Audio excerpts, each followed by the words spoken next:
ভোলে বাবা পার করেগা, ভোলে বাবা পার করেগা, ভোলে বলে ভোলে বাবা যদি পার করতো তোরা আগে পার হয়ে যেতি।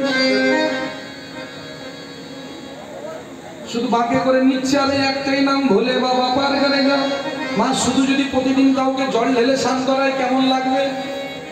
হ্যাঁ কেমন লাগবে? হয় এখানে না হলে ওখানে, যেখানে হোক জল ঢালা প্রতিদিন চলছে। নিতাই গৌর হরি বল। কটা মান ব্যাখ্যা করেছি মা? কটা মানের ব্যাখ্যা করেছি?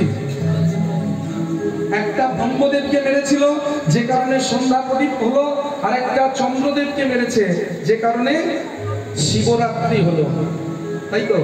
এবারে অহংকার বেড়ে গেছে। হ্যাঁ তাহলে দেবতাদেরকে মেরে দেবতারা আমার শক্তির সঙ্গে তুলনা করতে পারছে না, দেবতারা কেউ আমার শক্তির সামনে দাঁড়াতে পারছে না। তাই আজকে আর দেবতাদের মারবো না, আজকে একটু উপর দিকে মারবো। আজকে কাকে মারবো? দেবতাদের যে দেবতা তাকে মারবো। দেবাদিদেব দেবতাদের দেবতা এবারে মারবো। তৃতীয় বান নিয়ে চলেছে দেবাদিদেব মহাদেবকে মারতে।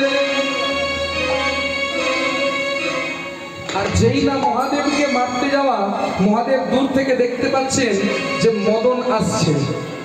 মহাদেব করলেন কি? তৃতীয় নেত্র থেকে অগ্নি সৃষ্টি করে ওই মদনের অঙ্গে ধরিয়ে দিয়েছে। মদন দাউ দাউ দাউ দাউ করে জ্বলছে। চলতে চলতে চলতে চলতে মনে মনে ভাবছে আমি তো চলে মারা যাব, কিন্তু মহাদেব তোমাকে ছাড়বো না। এই বলে তৃতীয় বান মহাদেবকে লক্ষ্য করে ওই অগ্নি চলা অবস্থায় ছুঁড়ে দিলেন মহাদেবের অঙ্গে। আর যেই না